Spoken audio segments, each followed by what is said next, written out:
స్కూల్లో పిల్లాడు చదువుకుంటున్నాడు. ఆ పిల్లాడు సకల విద్యలు నేర్చుకోవాలని చెప్పి సకల విద్యలు నేర్పించేటటువంటి ఒక వ్యక్తికి తన కుమారుని అప్పగించాడు. ఆ కుమారుని అప్పగిస్తే ఆ విద్య నేర్పించే ఆయన ఒక మాట అన్నాడు, సార్ ఈరోజు మీ అబ్బాయిని నేను అడవి తీసుకెళ్తున్నా. ఆ అడవిలో ఒక రాత్రి కళ్ళకు గంతలు కట్టి నేను ఒక చోట కూర్చోబెడతా, మీకు ఇష్టమైతే పంపిస్తారా? మా అబ్బాయి దేనికి భయపడకుండా నిర్భయంగా జీవించాలని ఆశపడుతున్నాను, కాబట్టి తీసుకెళ్ళండి అడవికి అని చెప్పి అన్నాడండి. ఆ విద్య నేర్పించేది అంటే దేనికి భయపడకుండా ధైర్యాన్ని పొందుకోవాలి ఈ స్టూడెంట్ అని చెప్పి అతను ఆ గురువు గారు ఈ కుర్రవాడిని అడవి తీసుకెళ్ళాడు. కారు అడవి.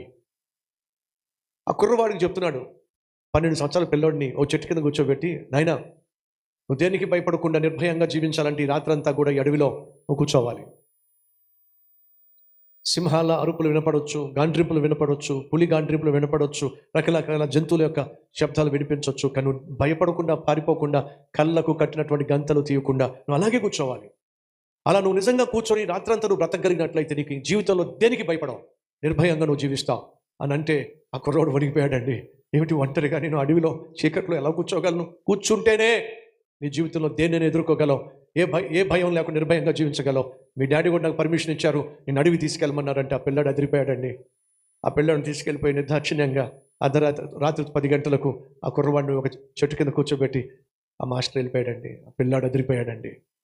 అరుపులు, సింహాల గాండ్రింపులు, రకరకాల కోతలు, ఆ కుర్రవాడు కళ్ళకు గంతలు కట్టేసి అలాగే చలిలో వణికిపోతున్నాడు.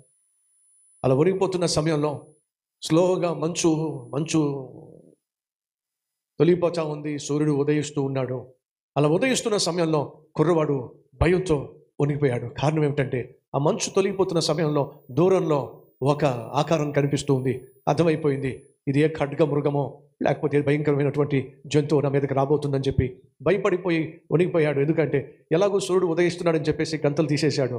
గంతలు తీసేసి చూస్తే ఆకారం కనిపిస్తుంది, భయపడుతున్నాడు. ఈ లోపల సూర్యుడు ఉదయించాడు.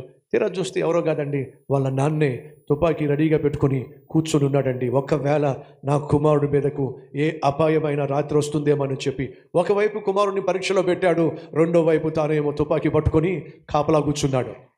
సహోదరులు, నేను ప్రకటిస్తున్న దేవుడు ఒకవైపు మన జీవితంలో పరీక్షలు గుండా వెళ్ళనిస్తాడో, మరోవైపు నీ మీద ఈగ కూడా వాలకుండా తానే నీ పక్షమున నిలబడి కాపు కాస్తాడు.